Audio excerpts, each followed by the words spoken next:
And like I always talk about this, what people think is good or cool. And I think that no one actually knows what's good or cool, you know? So once you throw that out the window, then you could just actually make what you want.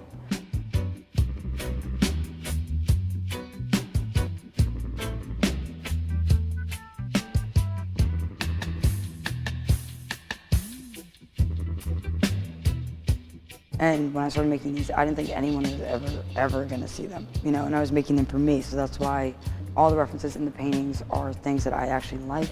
A painting could have like a Ralph Bakshi reference, who's an animator.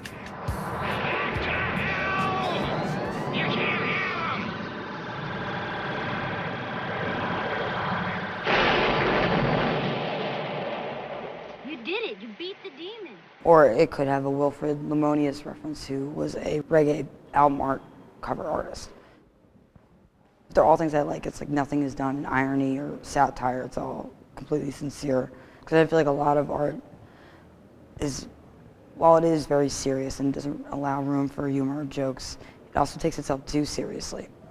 And there's an Ad Reinhardt quote, which is, art is too serious to take seriously. You know, which is cool. Let me tell you about the girl I know. Like for the past 2 years, almost exclusively listened to live reggae sound clashes from the mid-'80s, and I think there's a performative element to it where you can enter it. It's not just like someone's talking at you, you're participating. So I think that comes in with my paintings too, because I think about a participation of the viewer looking at the paintings. It's about other people viewing these things too, and I treat my paintings like TV, because I feel like most painting requires so much education, privilege, awareness, time from its audience, and I think that's the part that makes art intimidating and alienating to people who don't practice it.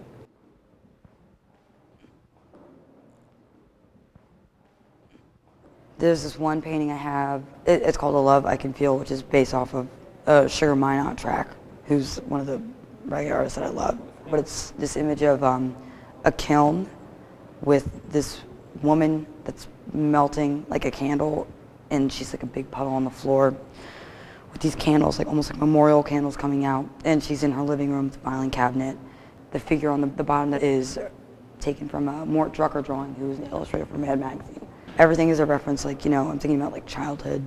So the newspaper that is floating on top is from Charlotte's Web.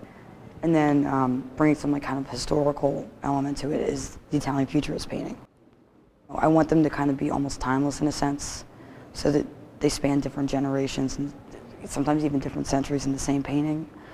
But they're also, while the references are important, it's also really personal to me. That's how I felt at the time. It's a way for me to kind of categorize everything that I'm feeling through all the things that I experience that I like in a visual way, and I just kind of, it's like a map or a grid. Everything is fair game. So I'm not just referencing cartoons, I'm referencing images, I'm referencing advertisements, I'm referencing screenshots. It's fucking everything. So I'm really excited to do something that's so important to me, and I'm so lucky to do, which is a solo museum show in a place that's actually really interesting and complex and culturally rich.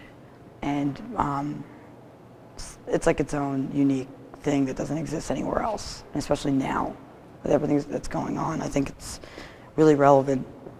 So it's like such a crazy opportunity. I'm pumped.